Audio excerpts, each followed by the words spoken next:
Hey everyone, welcome back to the channel. It's Michael here, PokeOz. In today's video, you guessed it, we're going over Sword and Shield booster boxes. Now, Sword and Shield booster boxes are at some all-time highs at the moment. So in today's video, we're going to delve into exactly why this might be happening.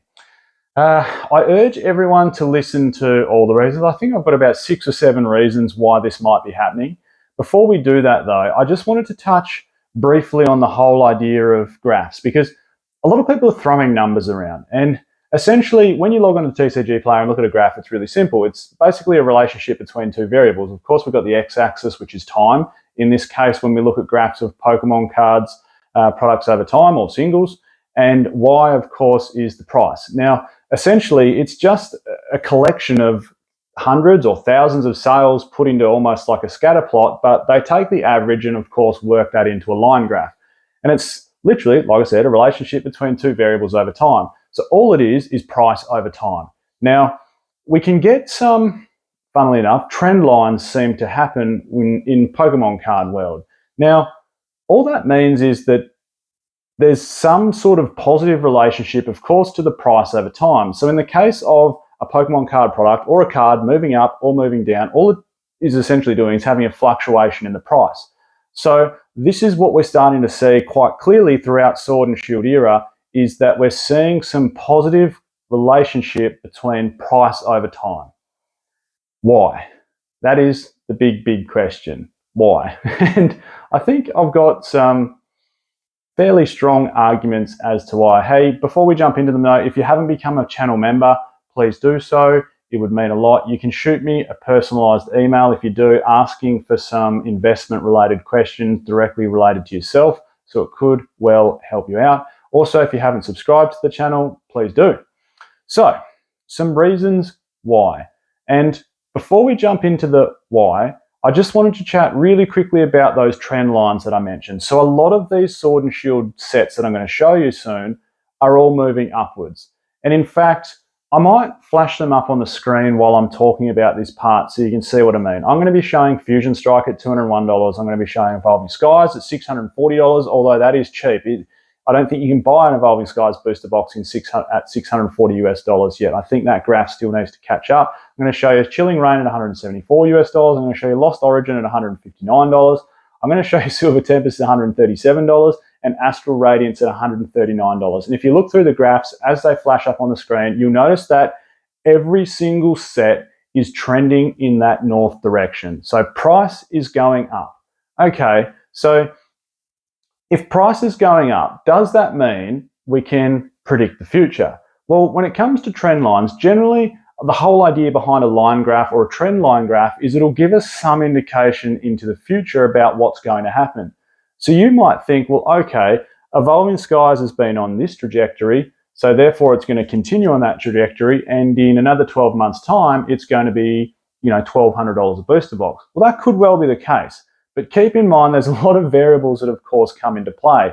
And really, all these graphs is, although it's based off, price over time, the real contributing factor is supply and demand. That's all these graphs numbers are based off.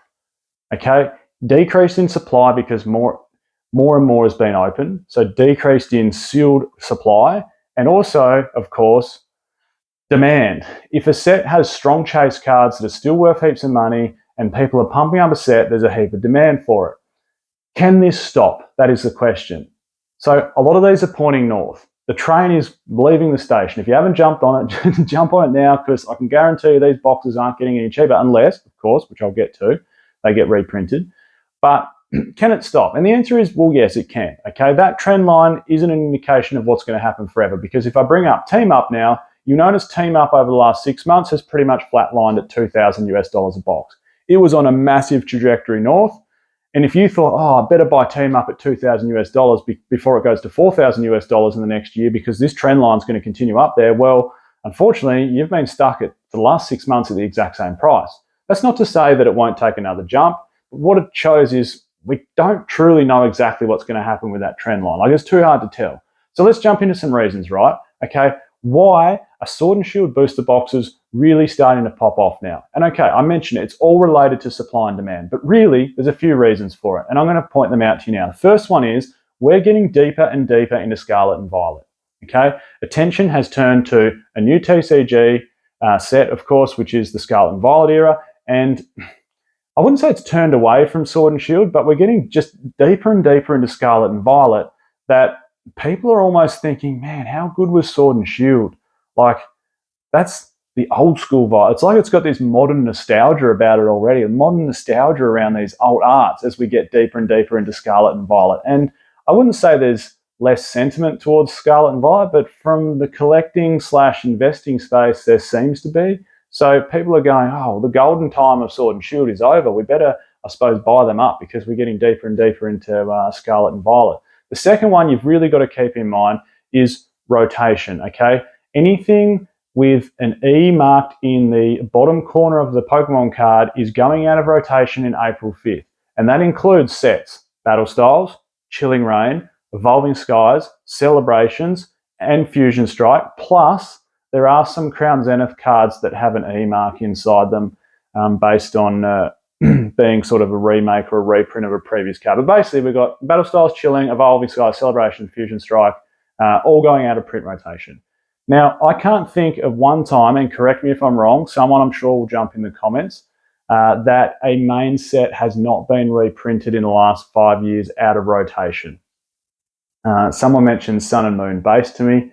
I'm pretty sure that was just, they literally found a heap of extra stock and needed to move it somehow, so they put it in tins and they sort of, I suppose, resupplied ETBs as a way to move it. But in the last 5 years, okay, something reprinted out of rotation, I just don't think we've seen it. So there's every chance that we'll never get those sets reprinted ever again. Well, it's getting so rare that we just can't see it happening. So that, I think, is the second reason people have finally realised that there wasn't infinite supply of these products. It's on its last legs, and there's every chance that if we don't get it now at the price, then it ain't going to get any cheaper, and we don't want to miss the boat.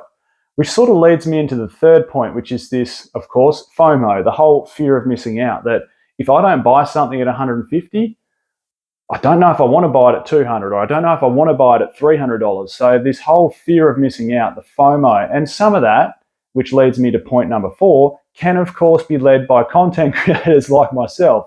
So I'm guilty, I guess, of creating some hype around these sets, but I'm doing it in, I suppose, in an educational way, in, I suppose, everyone's benefit. Because if you'd bought Chilling Reign a year ago when it was, 90 to 100 US dollars, and now it's 179 or whatever it is, 175, well, we could have all taken the advice and bought more and more boxes, and we would have basically made 75 US dollars per box. But okay, those that's what I'm getting at. Like, it's not all about just hyping it up for our own benefit. Yes, most content creators probably have a bit of a position in the hobby, in the collection, but it's not like a life-changing position. We don't have $1 million invested into sealed Pokemon cards that if we pump it enough, it turns to $2 million and we instantly make $1 million.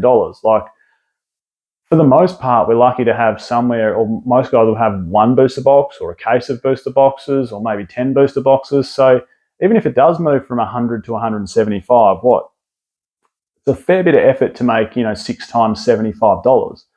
But you get my point. Content creators can pump up the product and sort of fuel that fear of missing out.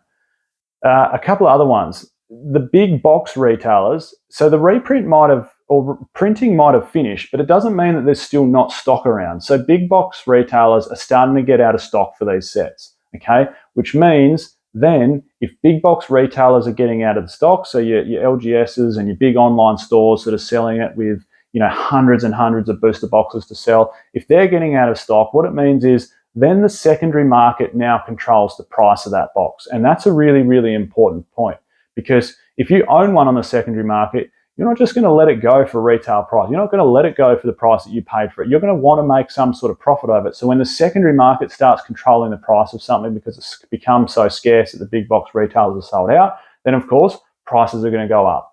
Another one, finally, I just wanted to touch on, I suppose the final one is that supply demand. That really encompasses all those points that I said before. Supply and demand is what's driving these prices, okay?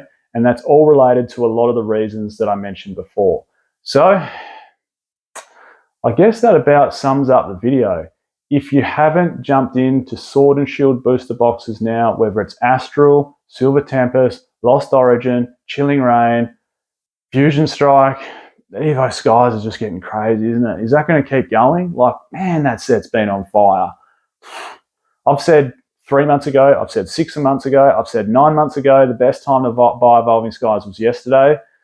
Is it still the best time to buy it yesterday? Possibly. Is it probably going to keep going up? Yep. Is it going to be $1,000 box by 6 months' time? By the end of the year?